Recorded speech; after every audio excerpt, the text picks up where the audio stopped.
Hey, sports fans, it's week 15 of the NFL sports season. We've got playoff implications on the line. Before we get started, welcome back Commissioner Tooney and Coach McLaughlin. Guys, good to see you. All right. Good to see you. I was here last week.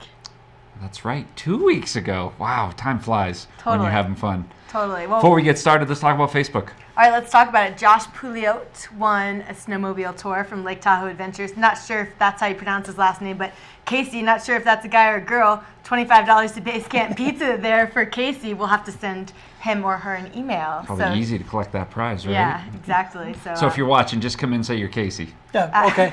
Absolutely. And hey, you can pick against us. All you have to do is go onto our website. It's under contests, and then just pick 10 teams. It's that simple. It's getting to crunch time, Coach. Who are the teams that we have on the line for this week, and what playoff implications we're going to talk about? Each game of these have playoff implications. Start with San Francisco is giving away 5.5 points against Tampa Bay in Tampa Bay. The Niners are starting to hit on all cylinders. Everybody is back except Mike Iupati. They are starting to play the kind of ball that made them one of the top teams in the NFL in the beginning of the season. I'm expecting them to win this game by a lot more than a touchdown as they start their playoff push. I don't know if you've heard the buzz recently, but this could be a trap game for the 49ers. Good. They're going on the road. They're going to be traveling east to play a Buccaneers team that's won 4 out of their last 5 games. I don't know if you've caught that, but they really have. They've eked out 4 of their last 5 games, and I expect the Bucs will keep it close.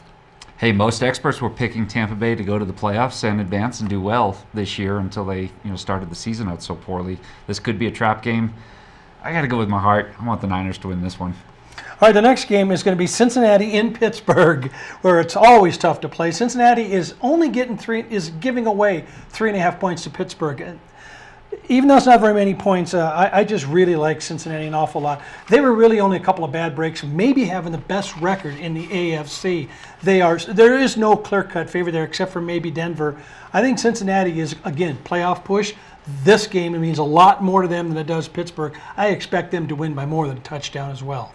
Yeah, I agree with you. And I don't want to upset Steeler fans here, but Cincinnati's simply the better team in this one. They're playing better in all 3 phases of the game. Their offense is better, their defense is better, and they're playing with purpose. If they can get one game here on the Patriots, they'll have the number 2 seed in the AFC. I like the Bengals. Yeah, you hit a key point there. Cincinnati could be playing for the number 2 seed bye in the first round. Cincinnati's got everything to play for, and Pittsburgh just got eliminated. I do like the Steelers, and the fans are very rabid, but I got to give the edge to Cincinnati on this one. All right, the last game we have, talk about playoff implications. Baltimore is in Detroit playing the Tigers. Baltimore is Tigers, Danny. I keep doing that, don't I? They're playing the Lions, that other cat that kills people. I really like Baltimore in this one. Just 6.5 is just too many points. I just think that they are starting to peak, and they're the defending Super Bowl champs for a reason. Yeah, it's hard to spot the defending Super Bowl champ 6.5 points. But, the Lions, that's just one Matthew Stafford, Calvin Johnson connection away from covering the spread. I like the Lions. I like the Lions as well. I think that Baltimore, being the Super Bowl champs, and you're champs until you're beaten, right? 6.5 points is a lot of points, but they're playing in Detroit. Dome team. They've been a 500 team over the last month, but I got to give the nod to Detroit on this one. That'll do it for this week's edition of Tahoe Sportsline. Make sure you log into our Facebook page. We'll see you next week.